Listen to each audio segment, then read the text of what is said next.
time, I already went ahead and applied some foundation. I have been using a bit of a self-tanner right now, so I went with one that is a little dark for me. It's my Maybelline Fit foundation in the number 230. And then I am moving on to a white eyeshadow base. I want to apply a little bit of Milk eyeshadow jumbo pencil right to the inner corners of my eye. And it's just extremely creamy, so a little bit goes a long way. And it's going to provide a great base for our colored eyeshadow. It's really going to intensify the color, make it a lot more vivid and bright. I am going to take a color from the Coastal Scents 88 Original palette, and there's so many to choose from.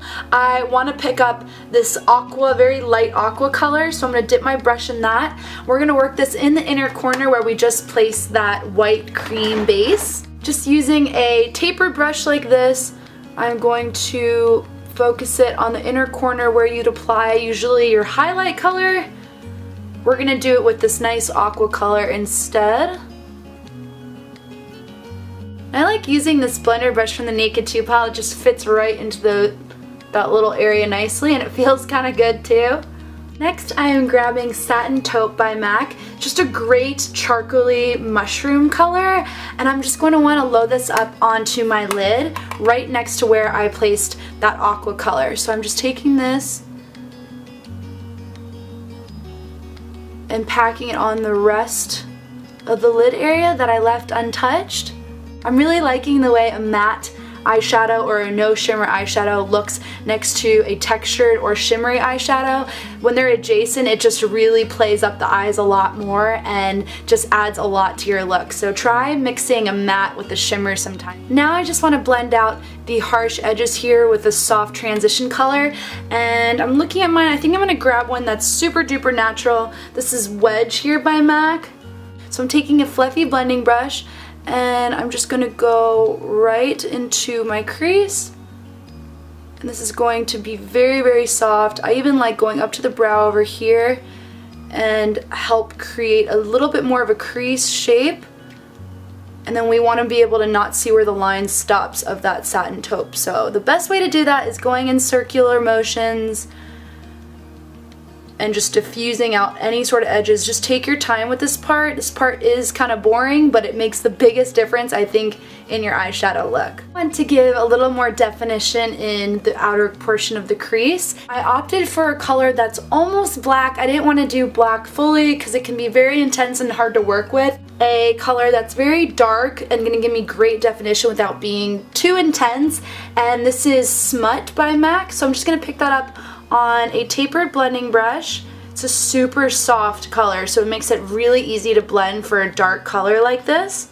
I'm going to start on the outside of the eye and just start pressing it on the outer corner, and then we're going to blend in just a little bit here. I just want to make sure I deposit the dark color on the outside. I might get a little fallout, but that's okay because we're going to still go in with our concealer after. You can even run it a little bit on your lash line as well. So as you can see, the transition of color goes from light to medium to dark on the outside. I'm going in with Satin Taupe again on that same flat shader brush and just going to connect on the side and then just run it underneath the lash lines a little bit to provide some definition below, and that shimmery shade is really nice underneath the eye.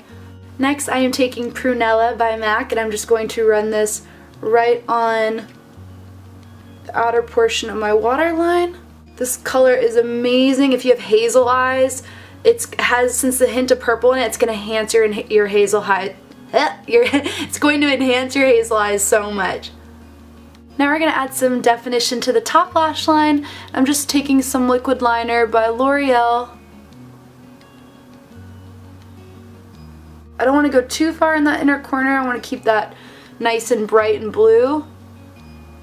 I'm going to pop on one of these crazy looking Forever 21 eyelashes. They were such a good deal. It was $4.80 for 3 of these, and I'm going to go in with the middle one here.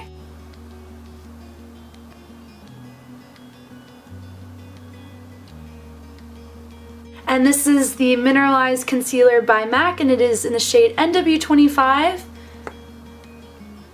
I love this stuff. I can just run it really quickly underneath.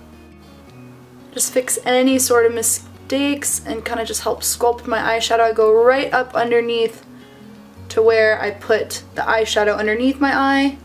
This is the completed eye makeup tutorial. I hope you all enjoyed this look. Usually when I do a look this dramatic on my eyes, I don't do much on the face and lips, so I mainly just wanted to show you guys this tutorial. You could do any color on this inner corner here, and that's why this Coastal Scents palette is so crazy awesome. Look at the options here. You can just go nuts on that inner corner with anything. I hope you guys found this tutorial helpful, and let me know if you have any questions at all. I really look forward to seeing you guys in the next video, and hope you take care. Bye bye!